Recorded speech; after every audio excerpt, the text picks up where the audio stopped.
Welcome to Cut the Crop, keeping you in the know about everything you grow.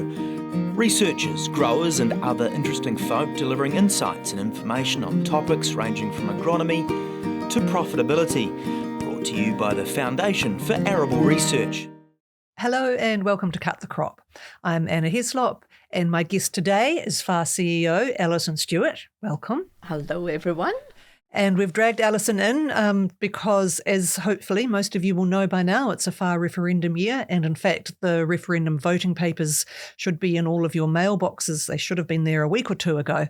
So we've got Alison in here to talk about the referendum. And we're going to start off with just maybe a clarification of why we have to have this referendum in the first place. So we operate under the Commodities Levies Act. And so that's a compulsory levy. And every 6 years, we have to go back out to the growers to make sure that they're still happy to pay the levy. And if they say yes, then FAR continues to exist. And if they say no, then FAR doesn't. So how does FAR actually spend that levy money? Do you think the growers get a good return on it? Well, obviously, I think so. I mean, we get about $5.5 million in levy money from across all of the different crops, and we usually leverage that 2 to 1.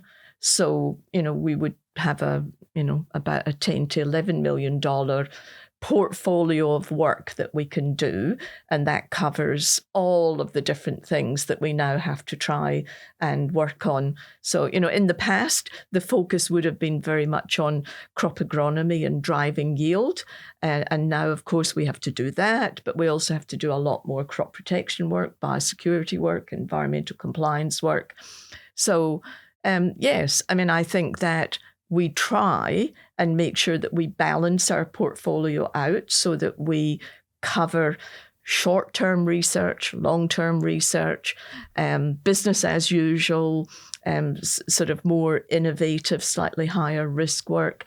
And we get feedback from a whole range of different grower groups, our research and development group, our members council, to make sure that they're comfortable with that. The balance of how we invest the money.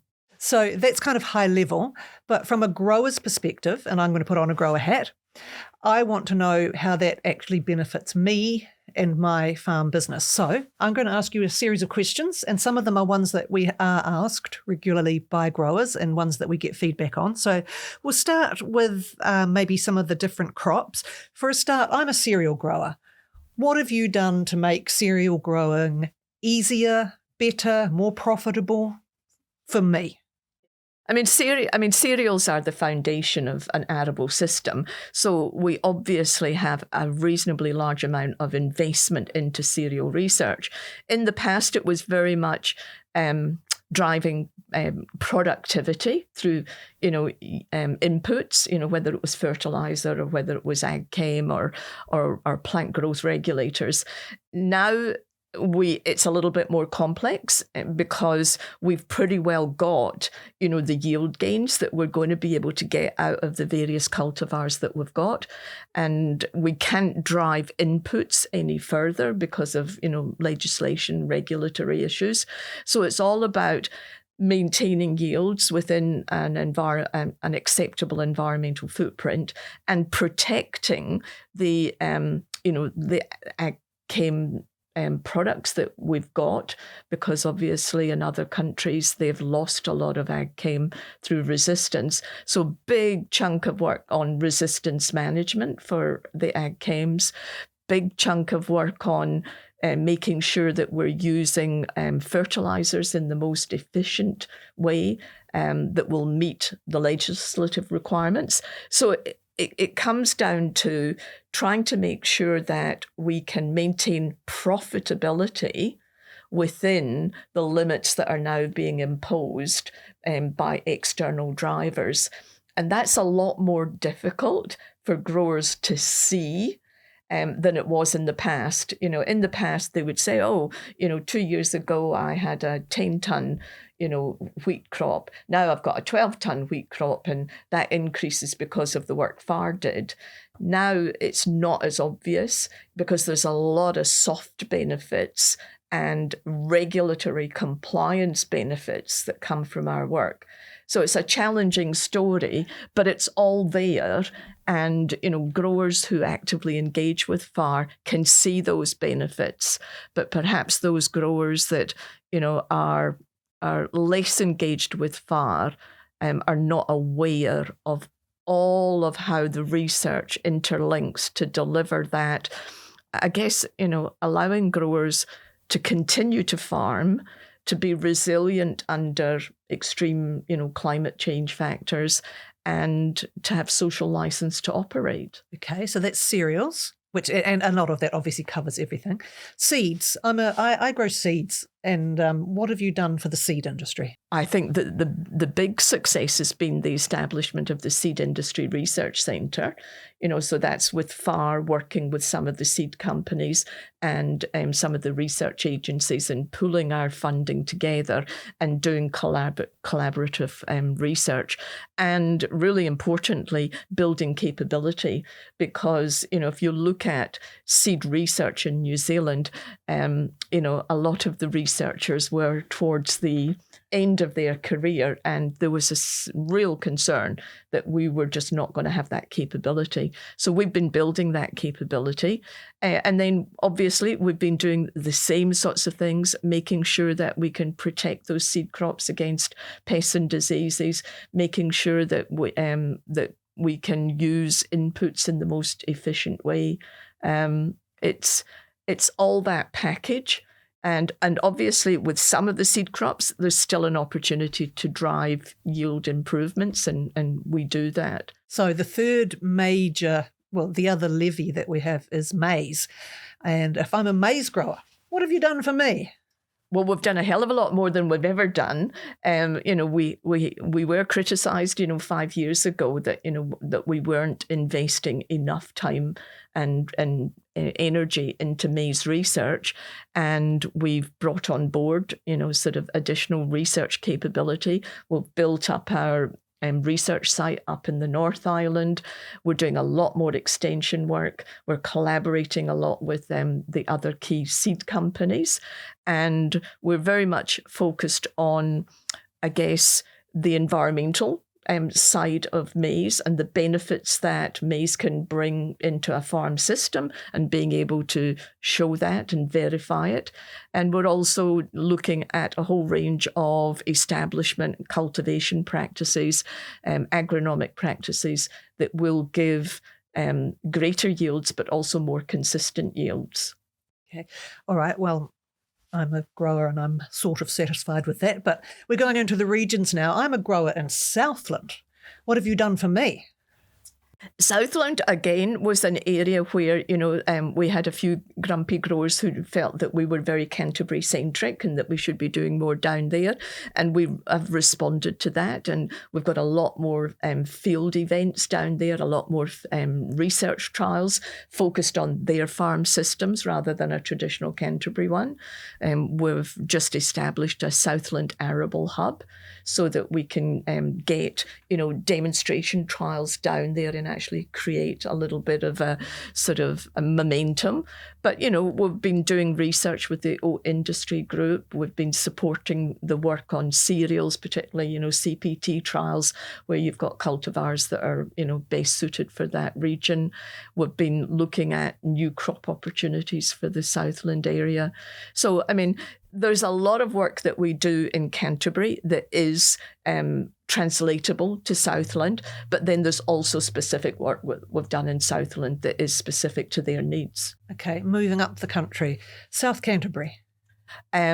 I guess grassweed management is the big thing. That's always been a big focus, and it's the thing that's likely to undermine their sort of foundational rotation.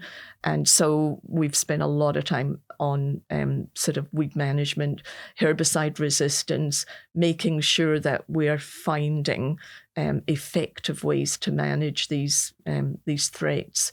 So that would probably be the biggie, but also the work that we do on integrated pest management and looking for, lighter touch chemistry is really sort of a national benefit.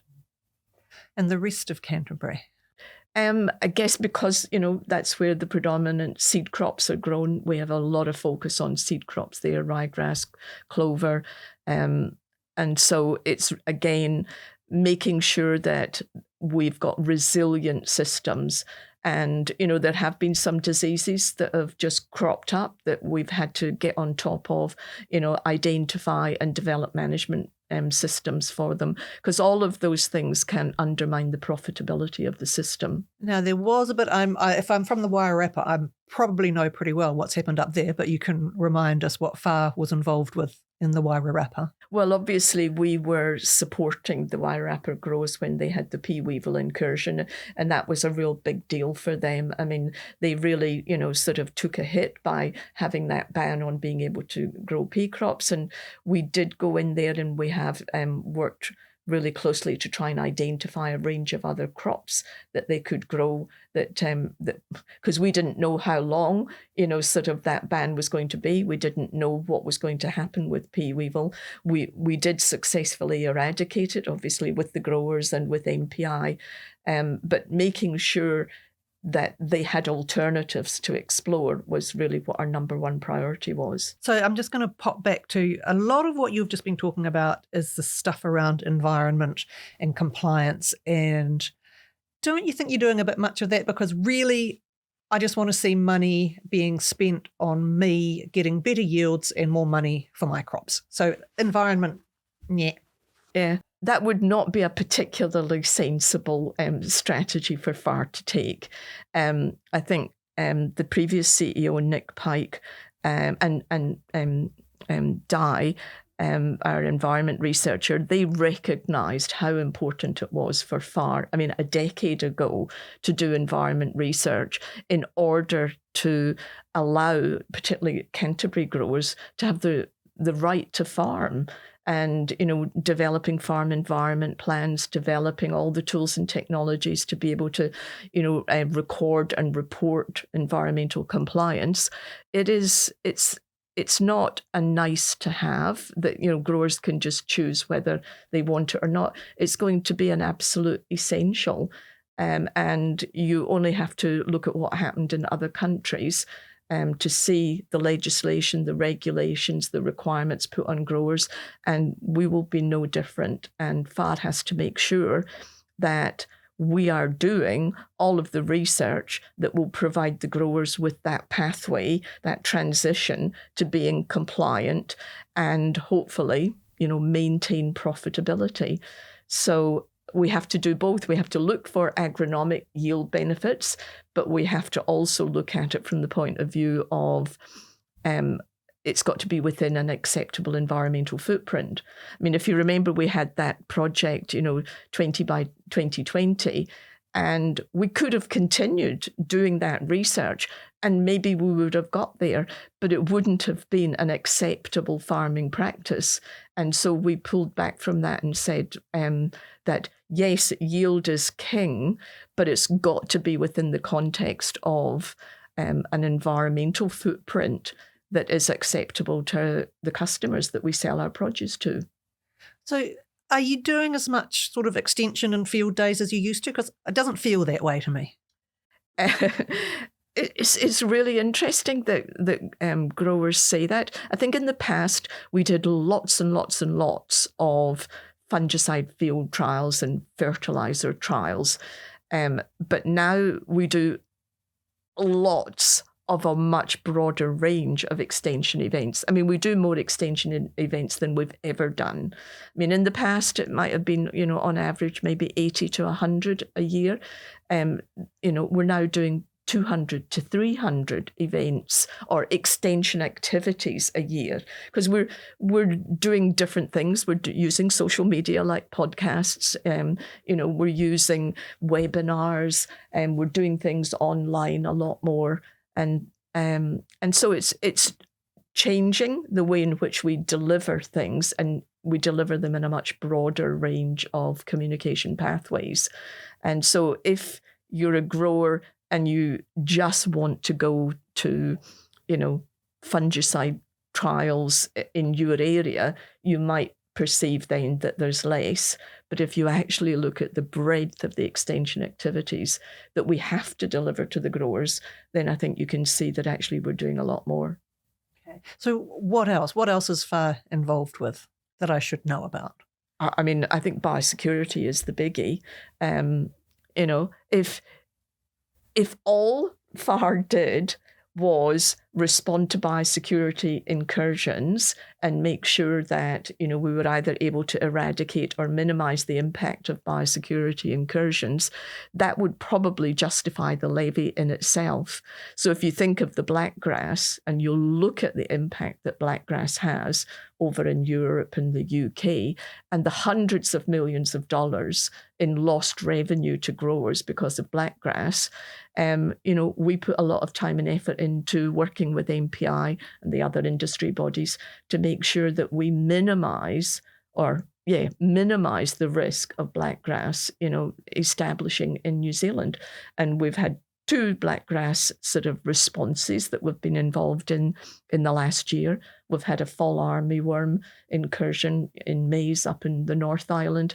And so that would be a huge benefit to having FAR, because under the GIA system, it's highly possible that in future, if we hadn't signed up to GIA and FAR didn't exist, that the government wouldn't necessarily do anything to respond to these incursions. They would just allow them to establish, and the industries just have to deal with it as best they can. So, big benefit from that. I think we've done a lot more, and I use the word advocacy very carefully because I know that we're not in that political sort of lobbying space, but we do a lot of profiling of the resilience and sustainability of the arable farm system. And we spend a lot of time trying to make sure that the government, when they're developing and implementing policies, that they don't inadvertently create a problem for the arable sector when they're trying to solve a problem in another sector. So that's some of those things like the winter grazing rules and exactly. the night NCAP. Exactly. And, if FAR hadn't been round the table and sort of said, well, that doesn't make sense, it's going to create this unintended consequence, we would have a much worse situation for our growers. So final message for FAR levy payers. They've got that envelope on the bench in the kitchen and it's sitting there for a rainy day, and there's been a few of those. What's your message to levy payers? I think the first message is vote. Because my biggest worry is that, the growers will just say, oh, well, it doesn't really, I'm just really busy doing other things, and FAR does a sort of good job and it'll all be fine. And then we don't get enough people voting and the minister deems that the referendum is not valid. And I'm not sure what happens under those circumstances, but I don't want to find ourselves in that situation. And then probably my second message is to focus. Human nature is to focus on things that you're not getting from a levy, body. And my request is that, that levy payers look at what they get from FAR, because FAR is relatively small. We have a relatively small budget. We have a very, very broad portfolio that we have to cover. So we are never going to be able to do everything that everybody wants. But what we do is remarkable given the amount of resources that we have. And I think I just want growers to put it in context that, for their $5 million, they get twice as much investment and they get a lot of really valuable research. Thank you, Alison. Thank you, growers, for listening. Hopefully you're going to go and pick that envelope off the bench. Now, there's 2 ways you can vote. You can fill in the forms and put them in the post, or in that envelope there's also an electronic PIN number and password. You can click on the FAR website or follow the instructions on that sheet and you can vote online. Online voting's a bit quicker and easier, and it's actually a bit more guaranteed to get to us on time, because postal votes, particularly as time goes by, can be a bit slow to arrive. And the cutoff is the 23rd of August at noon. So if you're voting and you're putting something in the post on the 22nd, your vote's not going to count. So A, vote, please, and B, vote online if you're able, because that's really useful. Thanks very much and have a great day on the farm. Thanks for tuning in to Cut the Crop, presented to you by FAR. If you'd like to know more about any of the topics discussed or have any suggestions for future topics, go to www.cutthecrop.co.nz.